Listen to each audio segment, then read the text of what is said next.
So here's the new canoe. 16-foot Lincoln.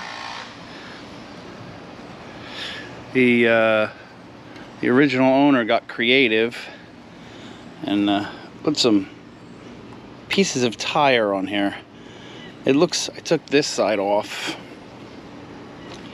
already. I gotta figure out how to get the rest of it off, but it's not like it was hiding damage or anything. It just looked like he put it on there as a bumper.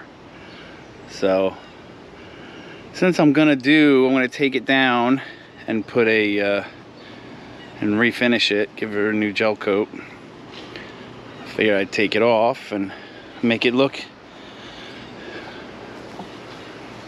new. So that's what we're gonna do. This is just a superficial surface crack that somebody tried filling. It's dry and coming off. I've contacted Lincoln trying to get some more information from them on it, like what the model is and stuff like that, but waiting to hear back from them. Most of the repairs are just superficial gel coat cracking and some deep scratches. There are these indents where the interior bulkhead wall meets the hull. Not sure if I'm going to do anything about those or what I can do about them. Most major repair that I see at this point in time are where the bulkhead is pulling away from the hull here and here. Before I get into the repairs I did, I want to give you the backstory. I think it's a pretty cool story, and I'll try to make it as short as possible. I was looking for something more manageable for me to use solo than my 1985 Discovery 174 that weighs at least 100 pounds, if not more. I love this boat. It's just too much for me to load and unload on the truck myself. So I hopped on Marketplace and went through many listings. Finally found this one and contacted the owner, and he said to come take a look at it. It was his father's and been sitting under his house for many years now. So I took that 40-minute drive to go check it out, and when I got there and realized that it was manageable by myself, check. During my inspection of the boat, I looked up the hull number and was pleasantly surprised to find out it was a 1975. Good year I was born. Check. Now here's where the really cool part comes in. As I was looking it over, he points out to me these two placards, one on the bow, one on the stern. And he says these were from the original owner, previous to my father. And I look at it, and the address is 2 blocks away from my current home, the town that I grew up in. That was a big check for me. With those 3 checks, I brought her home, introduced her to the disco, and it was love at first sight. I hopped back on Facebook and figured in our small town that's less than 1 square mile, someone just might know something about the canoe or the family. We have a community chat page. I posted the story with some pictures on there, and lo and behold, a couple people knew the original owner and were still in contact with his family, although he unfortunately has passed. His son reached out to me and actually sent me a picture of his mother and his father in the canoe.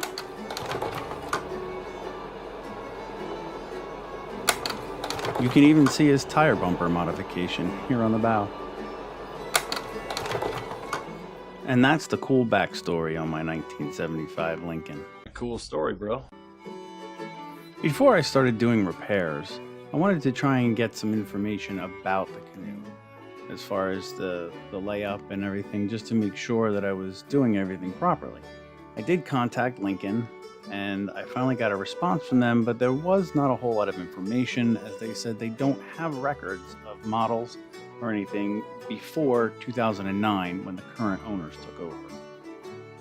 So I started to do some digging of my own, because if you remember when I said I looked up the hull number, it didn't come back as a Lincoln. came back as a Lord's Craft custom pontoon boats. So I started looking into them. The first 3 letters of a hull identification number are the MIC, Manufacturer's Identification Code.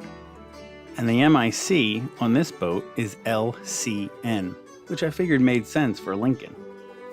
It turns out Lord's Craft custom pontoon boats didn't even start making boats until 2011, and they went out of business in 2019. So I kept looking and found out that LCN was also used by Lincoln Canoes Company or Maine Marine Company. This is part now what I can't figure out is when Lincoln moved from Stowe, Massachusetts, where they started, to Freeport, Maine. But apparently Maine Marine Company was in the right place at the right time to have built this canoe. I have not been able to find any record of Lincoln Canoes ever being in Waldoboro. So why is it that the tag says Lincoln Canoes Incorporated, Waldoboro, Maine? I can't figure it out.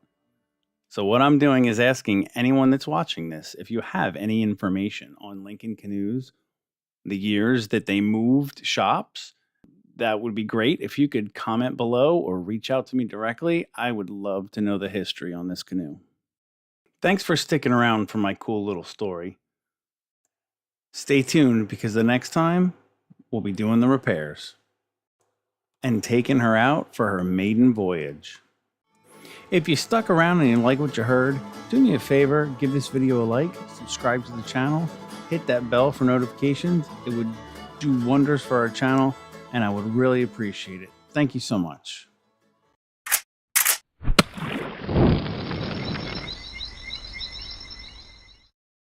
So the same weekend for the maiden voyage of the Lincoln was also our maiden voyage of our new to us camper.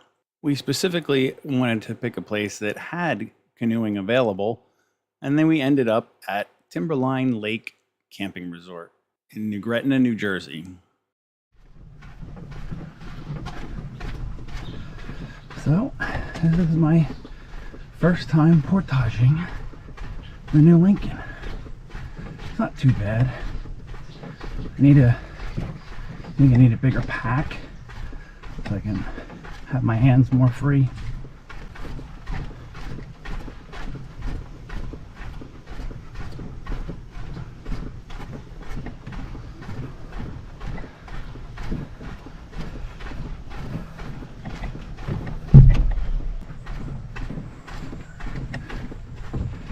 Well, portaging is not bad. The yoke is incredibly uncomfortable. I'll have to get a better yoke.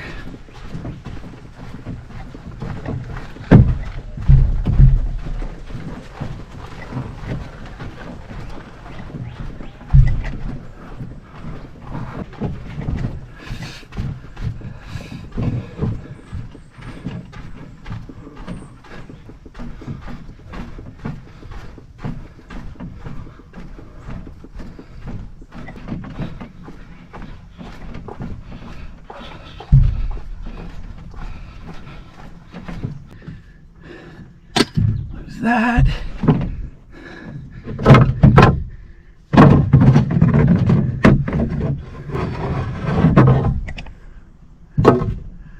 paddle out of there, get this put down.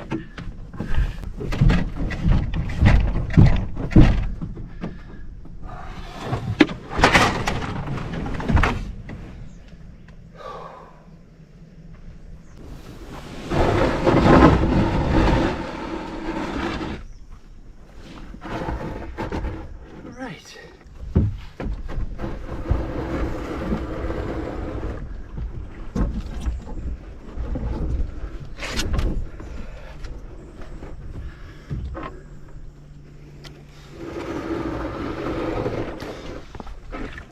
And there we go.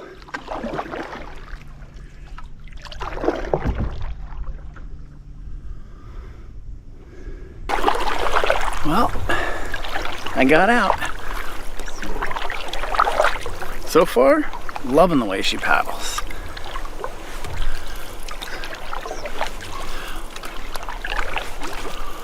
Much nicer handling solo than the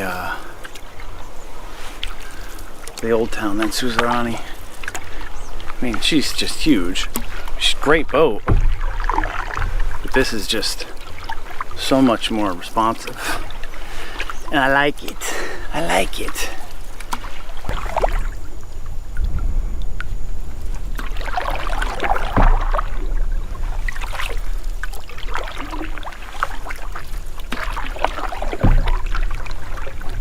But I like it. I'm definitely happy with her.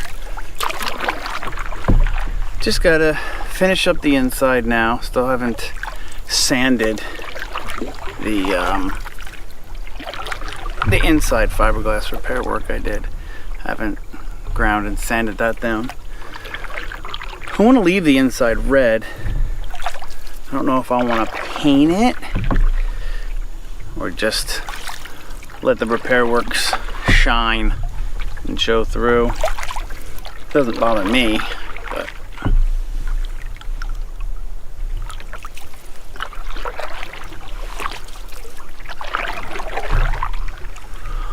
but all in all, I am definitely happy with her.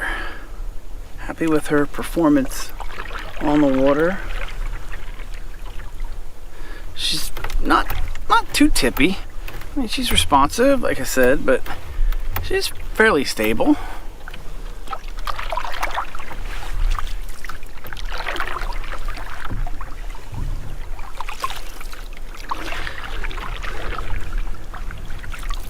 I can definitely see being good for the Mullica trip I want to do.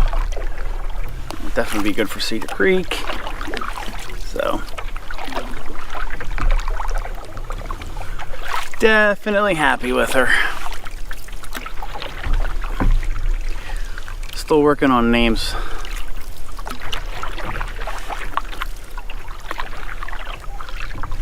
But my plan is to leave the inside red. Since I did the hull white, I'm going to do the vinyl lettering in blue. There's a name that I keep coming back to, Freedom Seeker. So it might be the new name, Freedom Seeker. I'll do red inside, white outside, blue vinyl. I think it fits.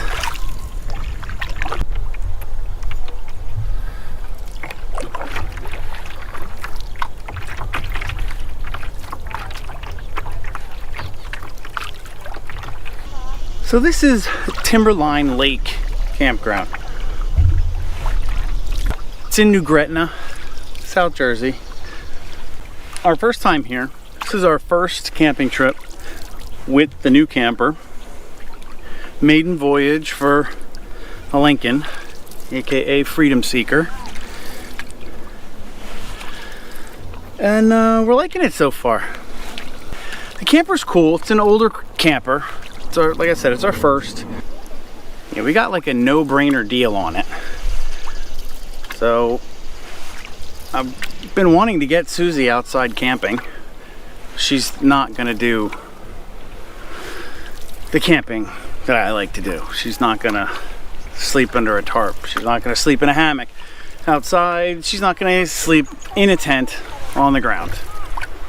So compromised, and we said okay to this awesome deal, and here we are. First camping trip, Timberline Lake Campground in New Gretna,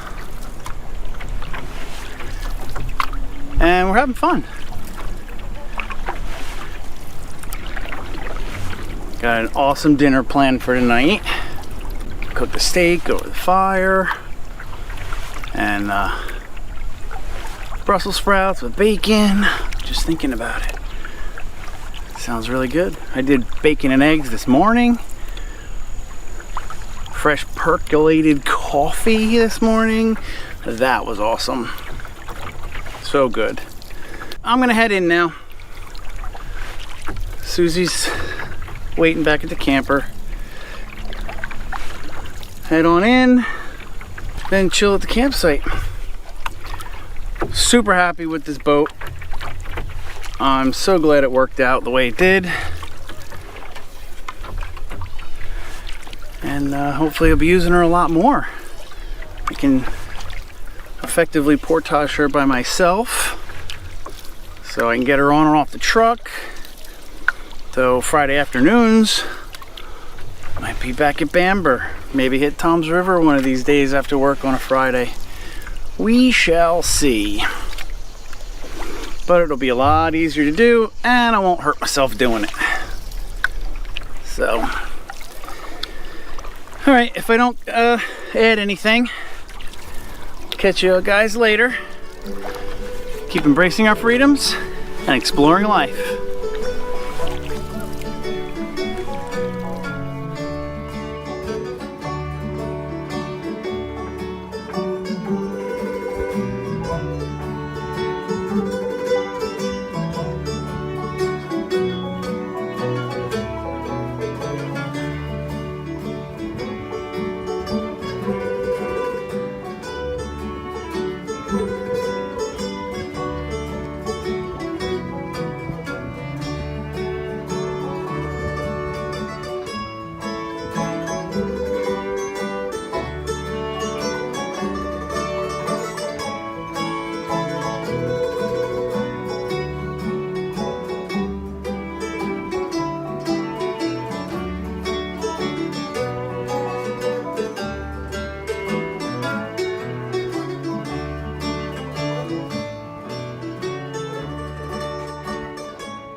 So we're out here today. It's Saturday, and I'm gonna get started on the new Lincoln.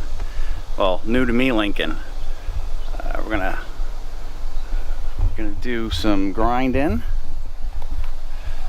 I want to get all that stuff off. That was where they had the tire on the front. You see it, you saw in the other video. I'm gonna give her a quick power wash.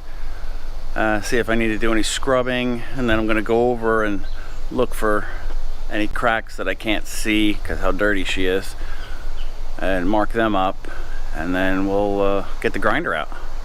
This is the first time I'm doing, I mean, I did do a resto. I don't want to say resto. I did some repair work on the Discovery. I mean, my starburst patch there. But that was completely different. I've never done fiberglass work or gel coat, and that's my plan with this, is to see what other imperfections are in there in the gel coat.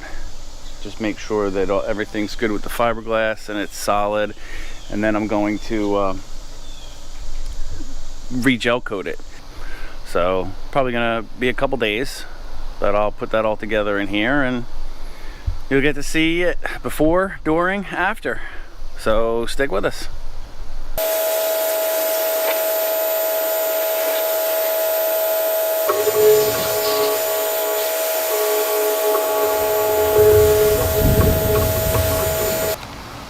Well, let's see how this goes.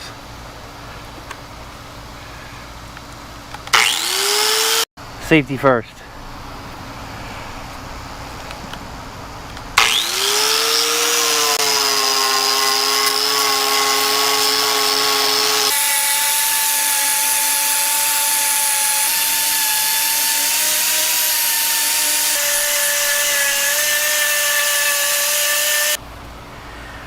So it took it off nice. Definitely gonna have to sand it all smooth, fill it out. But this is definitely taking this tire off.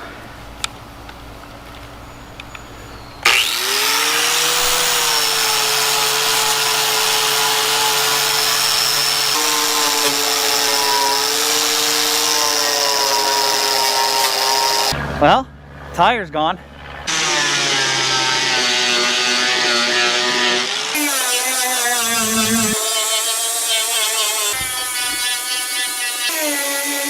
I finished up the grinding for that day and had myself a bourbon in the grill Zebo. Well, this isn't the normal half-day Friday for the summer from work.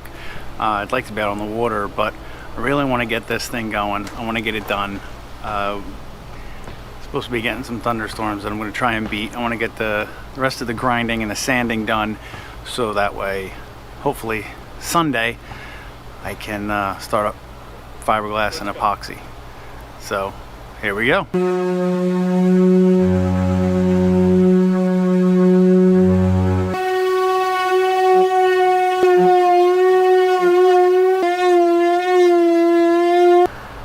I don't know who's getting the new gel coat. I think I'm getting one before the canoe does. Listen, if I'd known, I'd have worn long sleeve shirts.